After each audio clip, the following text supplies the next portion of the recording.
Hi! జీటీకి RR match జరిగిందండి. మళ్ళీ వరుస విజయాలతోటి 4 విజయాలతోటి అయితే ఆర్ఆర్ టాప్‌లో ఉంది. కానీ జీటీ అండర్ రేట్‌గా ఉంది.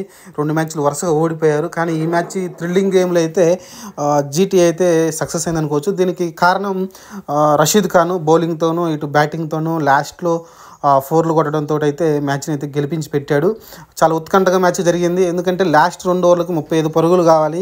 అలాంటి సిచ్యువేషన్‌లో జీటీ గెలుస్తుందని ఎవరు ఊహించి ఉండరు. ఎందుకంటే తెవాటియా ఉన్నాడు, రషీద్ ఖాన్ ఉన్నప్పటికీ తెవాటియా రన్అట్ అయిపోయాడు. ఆ తర్వాత ఎవరుంటారనుకుంటే రషీద్ ఖాన్ అయితే మ్యాచ్‌ని అయితే ముగించాడు. ఓవరాల్‌గా అయితే చాలా థ్రిల్లింగ్ గేమ్ నడిచింది. ఎందుకంటే ఏదైతే 19 ఓవర్ వేసారో దాంట్లో 20 పరుగుల దాకా రావడం, అలానే ట్రెంట్ బౌల్ట్ డెప్త్ ఓవర్లో అతను రాలేకపోవడం, 2 ఓవర్లు వేసాడు అతను. ఇంకా 2 ఓవర్లు పెండింగ్ ఉన్నాయి. ఏదైతే ట్రెంట్ బౌల్ట్ వచ్చుంటే 35 పరుగుల స్కోర్ని అయితే కాపాడుకునే వాళ్ళు ఖచ్చితంగా 2 ఓవర్లు 35 పరుగులు అంటే అంత ఈజీ కాదు కట్టడం. ఎందుకంటే ఓవర్కి వచ్చేసి దాదాపు 17 పరుగుల పైన కావాల్సింది కాబట్టి అంత ఈజీ ఉండదు ఆ డెప్త్ సిచ్యువేషన్లో అయితే. కానీ ఆ ట్రెంట్ బౌల్ట్ నోట్ అయితే కనిపించింది.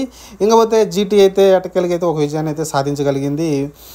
రషీద్ ఖాను, అలానే తెవాటియా ఆడిన తీరు, అలానే శుభ్మన్ గిల్ని మెచ్చుకోవచ్చు. స్టార్టింగ్లో ఏదైతే మంచి పార్ట్నర్షిప్ తోటి అయితే ముందుకు తీసుకెళ్ళాడు. మళ్ళీ ఒక మంచి హాఫ్ సెంచరీ.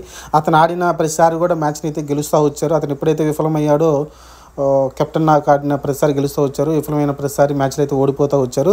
ఇంకపోతే అటువైపు సంజు శాంసన్ కూడా మంచి నాక్ ఆడడం చూసాం. జైస్వాల్ మళ్ళీ ఫెయిల్ అవుతూ వచ్చాడు. అయినప్పటికీ సంజు శాంసన్ మంచిగా బ్రిలియంట్గా ఆడడం చూసాం. మంచి క్యామియో ఆడాడు. ఇద్దరు కెప్టెన్లు బోత్ సైడ్ నుంచి ఇద్దరు కెప్టెన్లు అయితే మంచిగా ఆడుతున్నారు. మళ్ళీ బట్లర్ ఫెయిల్ అయ్యాడు ఈ మ్యాచ్లో కూడా. ఓవరాల్గా చూసుకుంటే వాళ్ళు కొంచెం హెట్మేర్ని కొంచెం అబ్ది ఆర్డర్ పంపించుంటే బాగుండు అనిపించింది. ఇంకొంచెం ఎందుకంటే హెట్మేర్ వచ్చి ప్రతిసారి కూడా లాస్ట్లో వచ్చి మంచిగా ఆడుతున్నాడు.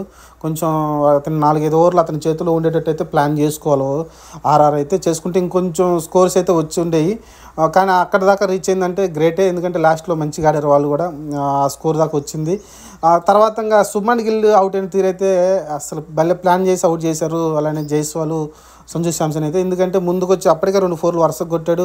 ఆ తర్వాత ముందుకు వచ్చి మళ్ళీ ఇంకొక బాల్ ఆడిపోయాడు. చాలా ఫ్రంట్కి వచ్చేసాడు. కానీ బాల్ అయితే చాలా వైడ్గా వేసాడు జైస్వాల్ అయితే, చాహల్ అయితే. ఆ బాల్ని అయితే కీపింగ్ కూడా మంచిగా పట్టుకున్నాడు. చాలా వైడ్ బాల్ను కూడా చాలా ఈజీగా సునాయాసంగా పట్టుకొని స్టెంప్ అవుట్ అయితే చేయడం చూసాం సంజు శాంసన్ అయితే. ఓవరాల్గా మ్యాచ్ అయితే చాలా థ్రిల్లింగ్ గెలిచింది. వరుస విజయాలతోటి ముందుకెళ్తున్న ఆర్ఆర్ టీం అయితే బ్రేక్లు వేశారు. జీటీ టీం అయితే వాళ్ళు కూడా ఒక విజయాన్ని సాధించుకొని టేబుల్ పెట్టుకలు అయితే ముందుకెళ్లే ప్రయత్నం అయితే చేసింది జీటీ టీం అయితే. ఇది ఓవరాల్గా ఇది రషీద్ ఖాన్ మ్యాచ్ అనుకోవచ్చు. ఎందుకంటే అటు బౌలింగ్తోనూ ఇటు మంచి ఫీల్డింగ్ కూడా చేశాడు. అలానే బ్యాటింగ్ తోటి లాస్ట్లో గెలుపు కారణం తెవాటియా, అలానే రషీద్ ఖాన్ వీళ్ళిద్దరే అనుకోవచ్చు. ఎందుకంటే అందరూ మిడిల్ ఆర్డర్లో ఎవరు ఆడలేదు. చూస్తే మీరు వేడ్ కానీ విజయ్ శంకర్ కానీ ఎవరు ఆడలేదు.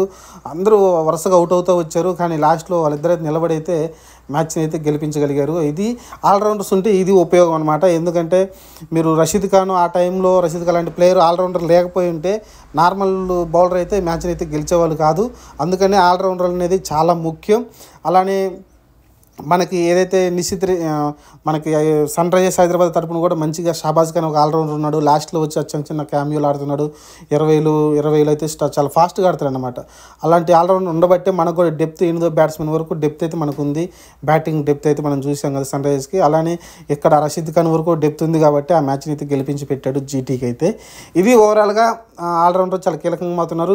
అలానే ఇంకా శుభసూచకం ఏంటంటే మన ఇండియన్ బ్యాట్స్మెన్స్ అయితే మంచిగా ఆడుతున్నారు. మన నితీష్ రెడ్డి కావచ్చు, అలానే ఇప్పుడు మన సంజు శాంసన్ వరుసగా 3 హాఫ్ సెంచరీ అనుకుంటాను. మధ్యలో 2 విఫలమైనప్పటికీ 2 మ్యాచ్లు తర్వాత మళ్ళీ 3 హాఫ్ సెంచరీ చేశాడు. అలానే శుభ్మన్ గిల్ కూడా ఫామ్లోకి వచ్చాడు. జైస్వాల్ది ఒక్కటే కొంచెం అనిపిస్తుంది. ఎందుకంటే T20 రేడార్లో అతను ఉన్నాడు వరల్డ్ కప్కి. కానీ మ్యాచ్లు అయితే అతని నుంచి పెద్ద ప్రదర్శన అయితే రావట్లేదు. 1-2 తప్ప. చూడాలి మరి అతని నుంచి పెద్ద నాకులు ఇంకా ఏమో వస్తాయేమో. మనం ఇంకొక ప్లేయర్ గురించి మాట్లాడుకోవాలి, రియాన్ పరాగ్ అండి. ఎందుకంటే ఇతని గురించి స్పెషల్గా మాట్లాడుకోవాలి. ఎందుకంటే ఈ 2024 ఐపీఎల్ అయితే అతనైతే విజృంభిస్తున్నాడు. మంచి ప్లేయర్గా ఎదుగుతున్నాడు. మరి ఇతన్ని T20 రాడార్లో ఏమైనా ఉన్నాడేమో చూడాలి. వరల్డ్ కప్కి ఏమైనా సెలెక్ట్ చేస్తారు. ఎందుకంటే బౌలింగ్ కూడా చేయగలడు. స్పిన్నర్గా మనకి మంచి ఫీల్డర్ కూడా, మంచి బౌండరీ మీద మంచి ఫీల్డింగ్ కూడా ఎఫెక్ట్స్ అయితే ఇస్తూ ఉంటాడు. 76 పరుగులు చేశాడు. ఇతను కూడా చాలా ఫాస్ట్గా చేశాడు. అది కూడా మంచి ఫాస్ట్గా చేశాడు. 48 బాళ్ళలోనే 76 పరుగులు చేశాడు. 5 సిక్స్లతోటి 5 సిక్స్లతోటి 3 4లతోటి అయితే మంచిగా ఆడడం చూసాం. అతని వల్లే మ్యాచ్లు అయితే ఆర్ఆర్ గెలుచుకుంటూ వచ్చింది. ఎందుకంటే వరుస హాఫ్ ఇంచులు అయితే చేసుకుంటూ వచ్చాడు. అతనైతే కొన్నిసార్లు జైస్వాల్ ఫెయిల్యూర్ ఏదైతే ఉందో ఇతనైతే కప్పిపుచ్చుతున్నాడు అనుకోవచ్చు. మిడిల్ ఆర్డర్లో వచ్చేసి మంచిగా అయితే ఆడుతూ ఉన్నాడు. మంచి మిడిల్ ఆర్డర్లో ఎందుకంటే ఒక్కోసారి వీళ్ళు ఎవరైనా ఫెయిల్ అయ్యారు అనుకో, జైస్వాల్ కానీ బట్లర్ కానీ సంజు శాంసన్ ఫెయిల్ అయినా లాస్ట్లో రియాన్ పరాగ్ వచ్చేసి అయితే విధ్వంసం చేస్తున్నాడు అనమాట. మంచి సిక్స్ ఎబిలిటీ భలే ఉంది అతనిది అయితే. సిక్స్లు అయితే చాలా ఈజీగా అయితే అతను సునాయాసంగా సిక్స్లు అయితే కొట్టడం చూస్తున్నాం. ఆ స్కోర్ అక్కడ దాకా వెళ్ళిందంటే 196 పరుగుల దాకా వెళ్ళిందంటే రియాన్ పరాగ్ కూడా ఒక కారణం అనుకోవచ్చు.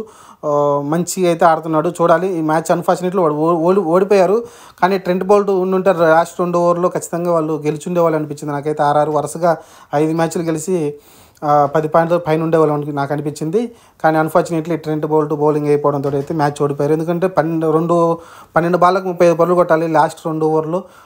కాబట్టి అంత ఈజీ కాదు 35 పరుగులు కొట్టడం. కానీ అన్ఫార్చునేట్లీ అయితే రషీద్ ఖాన్ అయితే వాళ్ళకైతే గెలిపించి పెట్టాడు జీటీ టీంకి అయితే. ఇది ఓవరాల్గా చూద్దాం. మరి ఈరోజు ఒక మంచి మ్యాచ్ జరగబోతుంది. ఇద్దరు మంచి దోస్తులు రోహిత్ శర్మ అనే విరాట్ కోహ్లీ మంచి మ్యాచ్ అయితే ఈరోజు ఉండబోతుంది. ముంబైకి ఆర్సీబీకి క్రౌడ్ కూడా గట్టిగానే వస్తారు. అలానే రెండు టీంలకి మంచి క్రౌడ్ సపోర్ట్ ఉంటుంది కాబట్టి చూద్దాం. రెండు టీంలు కూడా స్ట్రాంగ్గా ఉన్నాయి. కానీ ఆర్సీబీ ముంబై రెండు స్ట్రాంగ్ టీంలు అనేవి రెండు కూడా టేబుల్ బాటంలో అయితే ఉండడం చూస్తున్నాం. వాళ్ళ అంత స్టార్టప్ అయితే మంచిగా రాలేదు వాళ్ళిద్దరికి కూడా. మరి చూద్దాం ఈ మ్యాచ్ ఎవరు గెలుస్తారు మరి చూద్దాం. చాలా ఉత్తగంట మ్యాచ్ అయితే జరగబోతుంది ఈవినింగ్.